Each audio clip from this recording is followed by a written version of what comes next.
Bismillahirrahmanirrahim. Assalamu alaikum everyone. Welcome to Barkat Academy Online. Chemistry 9th class chapter 3. Today's topic is also very interesting. Last video में हमने discuss किया था peculiar behavior within the trends of ionization energy. हमने सारे reason उसके discuss किए थे. इस वीडियो में हम डिस्कस करेंगे peculiar behavior of electron affinity in periods. ठीक है, लास्ट वीडियो से मिलती जुलती वीडियो होगी हमारी. ठीक है, वही हमारे पास रीजन हैं सारे, लेकिन हम ये देखेंगे कि कहाँ कहाँ पे जो है वो हमारे पास पेक्यूलियर बिहेवियर देखने को आता है. सो जी स्टार्ट करते हैं. ये आपका पिक्चर है जो आपकी बुक से है. ठीक है, सेकंड पीरियड के एलिमेंट्स है, ये आप देख सकते हैं. ठीक है, तो पीरियड के अंदर हमने ट्रेंड क्या पढ़ा था. जब हमने इलेक्ट्रॉन एफिनिटी को अलग से डिस्कस किया था तो हमने कहा था कि इलेक्ट्रॉन एफिनिटी इंक्रीज होती है विद इन अ पीरियड. क्यों होती है वहां हमने डिस्कस किया था. ठीक है, अब यहाँ पे मतलब इंक्रीज होती है तो यहाँ से यहाँ को जाते हुए हमारी जो वैल्यू है एनर्जी की वो बढ़नी चाहिए.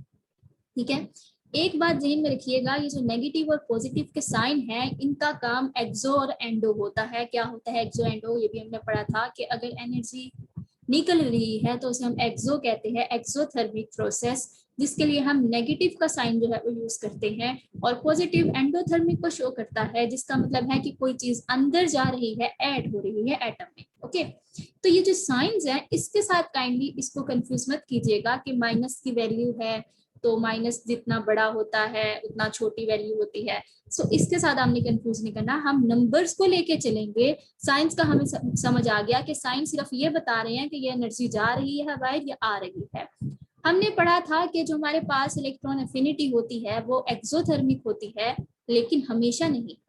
मैंने आप बताया था वहां पे. ठीक है, बुक में तो सिर्फ यही लिखा है कि एनर्जी रिलीजेस, कि जब आपने एक इलेक्ट्रॉन जो है वो डालना हो किसी के वैलेंस शेल में, किसी एटम के, गैसियस एटम के, आइसोलेटेड एटम के वैलेंस शेल में हमने एक इलेक्ट्रॉन को एंटर करना हो तो रिजल्ट में हमारे पास कुछ एनर्जी जो है वो एटम से बाहर आती है. ठीक है, तो ये हमेशा रिलीज नहीं होती है. जब भी अब एक एटम तो आपने डाल लिया, एक इलेक्ट्रॉन जो आपने डाल लिया तो वो तो एक्सो हो गया, एनर्जी निकल गई, लेकिन जैसे आप दूसरा डालने लगते हैं तो वो एंडो प्रोसेस हो जाता है. हमेशा एंडो हो जाता है. एंडो क्यों होता है, वो इसलिए कि जब आपने उसके वैलेंस शेल में उसके नॉर्मल स्टेट जो उसकी थी उससे ज्यादा एक इलेक्ट्रॉन तो पहले ही डाला हुआ है, जब आप दूसरा डालते हैं तो एक और इलेक्ट्रॉन आने की वजह से इलेक्ट्रॉन इलेक्ट्रॉन रिपल्शन स्टार्ट हो जाती है. दो नेगेटिव साइंस इकट्ठे हो जाते हैं तो वो एक दूसरे को धक्का मारते हैं कि भाई मेरी जगह यहाँ है, तुम कहाँ पे आ रहे हो. ठीक है, तो उस धक्के को जो है वो हमने ओवरकम करने के लिए, उसकी रिपल्शन को ओवरकम करने के लिए हमें कुछ एनर्जी जो है वो भी साथ देनी पड़ती है. इलेक्ट्रॉन भी देना पड़ता है, ऊपर से हमें साथ में कुछ एनर्जी भी देनी पड़ती है. तो इस वजह से सेकेंड इलेक्ट्रॉन एफिनिटी जो है वो हमेशा एंडोथर्मिक हो जाती है, जबकि पहली जो है वो एक्सो होती है. लेकिन कभी कभी किसी किसी एटम की पहली भी जो है वो एंडो देखने में मिलती है. ठीक है, तो इसका मतलब ये होगा कि उसमें पहले वो इलेक्ट्रॉन को बिल्कुल भी एक्सेप्ट करने को तैयार नहीं है, वो इतना ज्यादा धक्का मार रहा है आने वाले इलेक्ट्रॉन को. ठीक है, वो पहले वाले को इतना धक्का मार रहा है कि उसको अंदर डालने के लिए भी आपको एनर्जी देनी पड़ रही है. ठीक है, तो ये सारी बातें ध्यान में रख के इसको जरा देखने की कोशिश करें. तो यहाँ से यहाँ जाते हुए एनर्जी तो इंक्रीज होनी चाहिए थी, तो मैं माइनस वगैरह को अभी एक साइड पर रख कर सकती हूँ. 59.6 यानी कि ऑलमोस्ट 59 कह लो या 60 कह लो. ठीक है, तो इसकी एनर्जी है जी 60 किलो जूल पर मोल. ठीक है, बेरिलियम की अगर आप देखें तो 18, इधर से इधर जाते हुए फौरन से क्या हो गया, कमी हो गई. होनी क्या थी यहाँ से यहाँ, इंक्रीज. तो भाई लिथियम से इधर को आते हुए ऐसा क्या हो गया अचानक से कि ये जो है वो इसमें कमी वाकया हो गई. ठीक है, फिर आगे आते हैं बेरिलियम. ठीक है, बेरिलियम की है जी 26. ठीक है, इससे तो ज्यादा है, 18 से तो ज्यादा है, लेकिन इसकी निस्बत तो नहीं है. यहाँ को जाते हुए मुसलसल ग्रेजुअली इंक्रीज होना चाहिए था, तो ये इससे कम क्यों हो गई. हम अभी पढ़ेंगे इसकी रीजन कि ये इससे कम क्यों हो गई. ठीक है, तो ये बोरोन जो है वो इसकी निस्बत तो ठीक ट्रेंड शो कर रहा है कि इससे तो ज्यादा ही शो कर रहा है, लेकिन इससे क्या कर रहा है, कम शो कर रहा है. तो इसका जो मसला है ना वो लिथियम से कोई मिलता जुलता होगा. ठीक है, कार्बन पे आ जाते हैं. कार्बन 122 है. ठीक है भाई, ज्यादा हो गई, यहाँ से ज्यादा ही हो रही है. आगे जाते हैं तो नाइट्रोजन जो है वो हमारे पास 7 सिर्फ शो कर रहे हैं.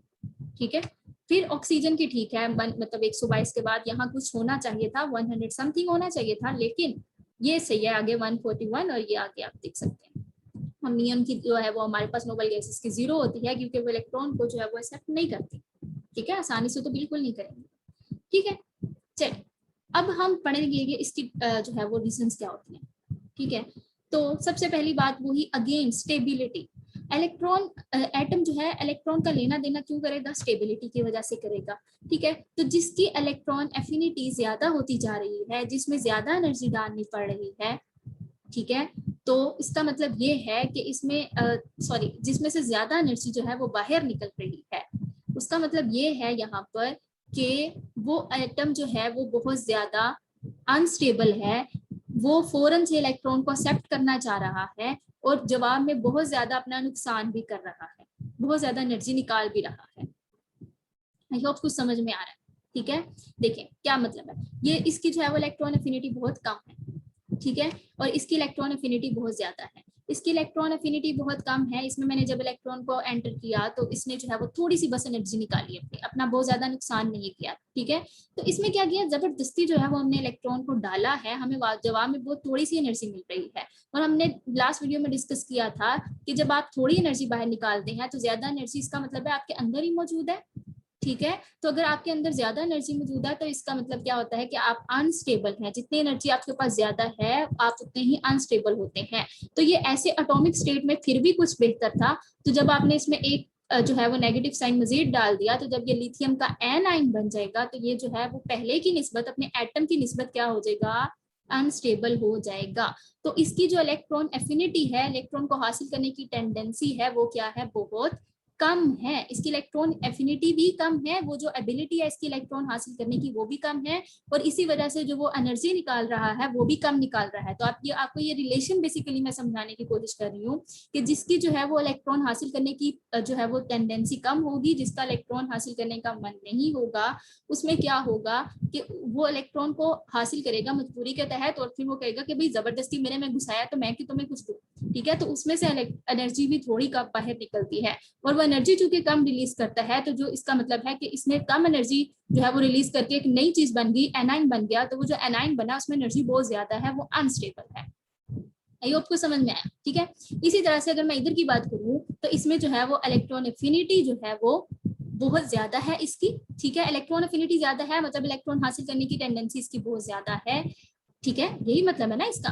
तो इसमें जब मैंने इलेक्ट्रॉन को डाला तो ये बड़ा खुशी खुशी उसे लेता है और जवाब में हमें बहुत ज्यादा एनर्जी निकाल के देता है।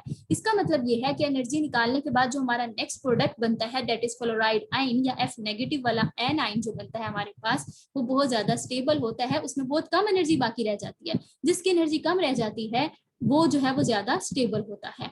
तो आई होप ये आपको जो है वो सारे ट्रेंड्स जो है वो समझ में आ रहे होंगे कि इनके आपस में रिलेशन क्या है। ठीक है, हमने आयनाइजेशन और आयनाइजेशन एबिलिटी और आयनाइजेशन एनर्जी का भी ट्रेंड पढ़ा था, उनके आपस में जो है वो रिलेशन पढ़ा था, आप लास्ट वीडियो जाकर देख सकते हैं और फिर दोनों को जरा कंपेयर करें।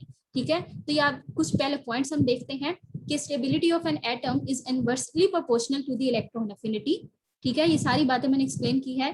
Stability of an ion is directly proportional to the electron affinity and tendency to get electron is directly related to the electron affinity। अभी भी अगर आपको किसी पॉइंट में कंफ्यूजन है तो आप कमेंट सेक्शन में पूछ सकते हैं। ठीक है, अब हम आते हैं अपने असल मुद्दे की तरफ। ठीक है, तो असल आपका मुद्दा यह है कि हमने जो पढ़ना था, मैंने कहा कि इन दोनों का मसला चल रहा है और इन दोनों का मसला चल रहा है कि इनके बाद जो है वो ज्यादा होना चाहिए था लेकिन इनके बाद कम हो गया। ठीक है, तो अब क्या मसला है इनको, तो इसका मतलब ये हुआ कि जो बेरिलियम है अपनी एटॉमिक स्टेट में ज्यादा स्टेबल है, जबकि लिथियम जो है वो अपनी एटॉमिक स्टेट से इतना ज्यादा आना खुश नहीं है, वो कह रहा है कि एक आ ही जाए तो अच्छा है। तो इसका मतलब ये हुआ कि बेरिलियम जो एटम वाली स्टेट है कि beryllium is more stable then that of lithium. ठीक है, इसी वजह से वो इतनी जल्दी जो है वो इलेक्ट्रॉन नहीं ले रहा, उसको उल्टी एनर्जी दे के साथ इलेक्ट्रॉन भी देना पड़ रहा है। ठीक है, और दूसरे लफ्जों में मैं ये भी कह सकती हूँ कि अगर मैं इसका एनाइन बना देती हूँ तो वो एनाइन अनस्टेबल होगा। ठीक है, और इसका एनाइन जो है वो स्टेबल होगा, तभी तो वो इतनी जल्दी जल्दी इलेक्ट्रॉन लेना चाह रहा है। ठीक है, तो बेरिलियम का जो एनाइन है that will be less stable then that of lithium. जो प्रोडक्ट बननी है इलेक्ट्रॉन लेने के बाद वो जो है वो लेस स्टेबल होगी। ठीक है, आगे चलते हैं। तो इन दोनों का मसला चल रहा था। ठीक है, कि जो नाइट्रोजन है वो ज्यादा स्टेबल है कार्बन से, या हम कह सकते हैं कि जो दोनों का एनाइन बनेगा वो जो है कार्बन वाले का जो होगा वो ज्यादा स्टेबल होगा देन दैट ऑफ नाइट्रोजन। ठीक है, तो अब इसका जो है इसको भी अभी हम स्टडी करेंगे। तो आगे चलते हैं जरा। So why electron affinity of beryllium is less than that of lithium. कि जो बेरिलियम की हमने पढ़ी थी, बेरिलियम की सिर्फ 18 पढ़ी थी ना, ठीक है, और लिथियम की कितनी पड़ी थी हमने, तकरीबन 59 या 60, ऑलमोस्ट 60, ठीक है। तो इसकी जो है वो इलेक्ट्रॉन अफिनिटी कम क्यों है इसकी निस्बत। तो भाई इलेक्ट्रॉनिक कॉन्फ़िगरेशन सारा कुछ डिसाइड करती है आपकी स्टेबिलिटी को। स्टेबिलिटी मैंने आपको बताया था सिर्फ अपना ऑक्टेट मुकम्मल करना, अपना जो है वैलेंस शेल को मुकम्मल करना। सो आप देख सकते हैं ये इलेक्ट्रॉनिक कॉन्फ़िगरेशन मैंने आपके सामने लिखी है। तो बेरिलियम की इलेक्ट्रॉनिक कॉन्फ़िगरेशन है 1s2 और 2s2, ठीक है। तो जो आपका लास्ट सबशेल है that is completely filled, last subshell आपका है S, और S में सिर्फ 2 ही इलेक्ट्रॉन आ सकते हैं और वो कंप्लीटली फिल्ड है। तो मैंने कहा था कि जब आपके पास लास्ट सबशेल कंप्लीटली फिल्ड हो दैट इज द ये जो है एक हमारे पास एक रीजन होती है, एक मार्क होता है स्टेबिलिटी का। अगर हम लिथियम की बात करते हैं तो लिथियम का होता है Z3, मतलब इसमें इलेक्ट्रॉन 3 होंगे। तो अगर 3 इलेक्ट्रॉन की इलेक्ट्रॉनिक कॉन्फ़िगरेशन लिखें तो वो ये बनती है। लास्ट सबशेल है आपके पास S, और लास्ट सबशेल आप देख सकते हैं हाफ फिल्ड है, नॉट कंप्लीटली फिल्ड, ऐसे ही है। तो ये कंप्लीटली फिल्ड नहीं है, हाफ फिल्ड होने की वजह से कुछ ना कुछ तो स्टेबल जरूर होगा, ठीक है। आप कहेंगे कि हाफ फिल्ड तो है, लेकिन हाफ फिल्ड कंप्लीटली फिल्ड की निस्बत कम स्टेबल है। सो ये कंप्लीटली फिल्ड नहीं है, तो इसलिए इसकी स्टेबिलिटी उसकी निस्बत कम है। अब देखिएगा जरा, इसमें एक इलेक्ट्रॉन ऐड कर दें तो ये तो भाई कंप्लीटली फिल्ड वाली सिचुएशन बन गई। इसे और क्या चाहिए, कंप्लीटली फिल्ड होके और ज्यादा स्टेबल हो सकता है। दैट्स व्हाई लिथियम की इलेक्ट्रॉन अफिनिटी ज्यादा है, और जिसकी इलेक्ट्रॉन अफिनिटी जितनी ज्यादा होती है वो उतनी ज्यादा जो है वो एनर्जी भी रिलीज करता है। इस वजह से ये तकरीबन 60 के करीब जो है वो एनर्जी रिलीज कर रहा है। लेकिन इसको क्यों चाहिए होगा भाई, जब इसको चाहिए होगा इसमें तो एक नया जो है वो सबसेल ऐड हो जाएगा, P वाला, 2p वाला, ठीक है। तो अब P के अंदर एक इलेक्ट्रॉन और बाकी 5 के लिए वो बैठा रहेगा अपने आप को स्टेबल होने के लिए। तो ये क्यों, ये बहुत ज्यादा रेजिस्ट करेगा इलेक्ट्रॉन के आने को, ठीक है। तो इस वजह से हमें इसमें इलेक्ट्रॉन डालने के लिए साथ एनर्जी देनी भी पड़ती है। आई होप समझ में आ रही है बातें। तो नेक्स्ट चलते हैं जी हमारे पास, why electron affinity of boron, ठीक है, इज लेस देन, ठीक है। तो हमारे पास है, हाँ जी, why electron affinity of boron is less than that of lithium, ये वाली बात जो थी एक्चुअली, ये वाली, ठीक है। तो जो लिथियम की और बोरॉन में क्या मसला चल रहा है जी, ठीक है। तो ये हम देखते हैं, बड़ी आसान सी बात है कि इलेक्ट्रॉनिक कॉन्फ़िगरेशन दोनों की लिखेंगे, स्टेबिलिटी वाला ही मसला है। क्या स्टेबिलिटी वाला मसला है जी, बोरॉन की अगर आप देख रहे हैं, बोरॉन में 5 इलेक्ट्रॉन है, ठीक है। तो 1s2 2s2 और 2p1 होगा। लिथियम की बात करें तो लिथियम का भी अभी देखकर में आया 3 इलेक्ट्रॉन होते हैं। अब देखिए अपकमिंग, इसमें अपकमिंग इलेक्ट्रॉन जो जाएगा, ठीक है, दोनों की नेगेटिव में थी, हमारी जो इलेक्ट्रॉन अफिनिटी थी दोनों की नेगेटिव में थी। मतलब इसका है कि दोनों एक्सेप्ट कर रहे हैं, प्लस में तो नहीं गई ना भाई, बोरॉन की प्लस में नहीं गई, एंडो नहीं हुई है, ठीक है। दोनों एक्सेप्ट कर रहे हैं, लेकिन फिर भी इसकी थोड़ी कम टेंडेंसी है एक्सेप्ट करने की, ठीक है। लेकिन ये जो है वो आसानी से कर रहा है, ठीक है। क्या मतलब है, देखिए, तो जब हम इसमें इनकमिंग इलेक्ट्रॉन जो होगा इसमें बोरॉन में आने वाला, वो किसमें आएगा, पी के अंदर आएगा, ठीक है। तो पी जो है हमारे पास, पी सब शेल हमारे न्यूक्लियस से थोड़ा दूर होता है। जो चीज न्यूक्लियस से जितनी दूर जाती है उसकी एनर्जी जो होती है वो ज्यादा होती है, ठीक है। मैंने ये हमने जो चैप्टर 2 जब हमने पढ़ा था तो हमने कहा था जैसे जैसे हम न्यूक्लियस से दूर जाते हैं शेल्स की एनर्जी जो है वो बढ़ती जाती है। तो जो पी वाला सब शेल है वो एस की निस्बत, दो के दोनों ही जो है वो 2 वाले सेकंड शेल के सब शेल्स है फर्दर, ठीक है। लेकिन फिर भी इन दोनों में से भी जो एस वाला है वो न्यूक्लियस के ज्यादा करीब होता है, क्योंकि इनकी शेप की वजह से एस सब शेल जो है वो स्फेरिकल होता है। ये अब हम नेक्स्ट पढ़ेंगे, ठीक है। तो ये क्या होता है, ये ज्यादा करीब होता है एस वाला, और पी वाला जो होता है वो थोड़ा सा दूर चला जाता है न्यूक्लियस से। तो वो जितना न्यूक्लियस से दूर जाएगा उसमें इलेक्ट्रॉन को रखने के लिए ज्यादा एनर्जी की जरूरत है।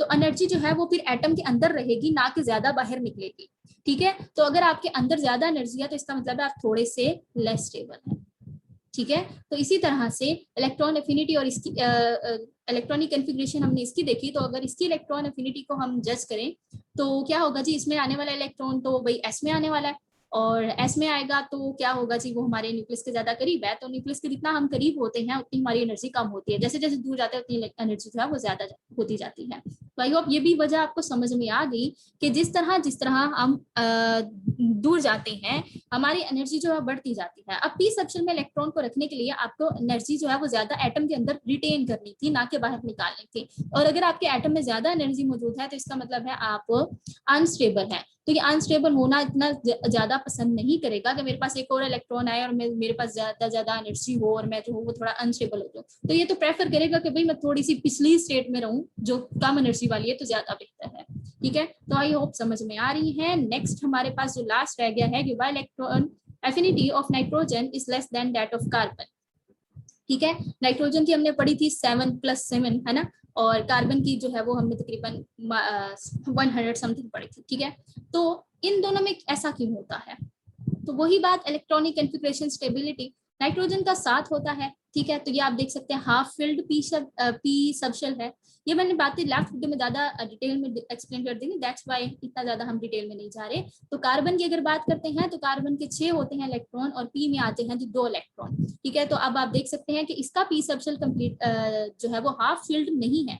तो ज्यादा स्टेबल कौन हुआ? ये। तो ये अपनी स्टेबल स्टेट में रहने की कोशिश करेगा, ना कि जो है वो फिर नेगेटिव बना के इसमें पी में 4 इलेक्ट्रॉन लेके बैठा रहे, ना वो जो है वो इधर स्टेबल रहे, ना ही वो उसमें 6 पूरे हो सके।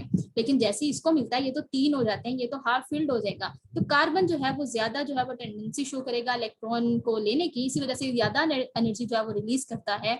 लेकिन नाइट्रोजन जो है वो बहुत ज्यादा रेजिस्ट करेगा, अपनी स्टेबिलिटी वाली स्टेट को चेंज नहीं होने देगा, जिसकी वजह से इसमें इलेक्ट्रॉन को डालने के लिए आपको एनर्जी मिलेगी क्या? आपको उल्टी देनी पड़ती है। ठीक है, तो thank you so much for watching, keep watching and keep supporting, stay blessed and अल्लाह हाफिज़।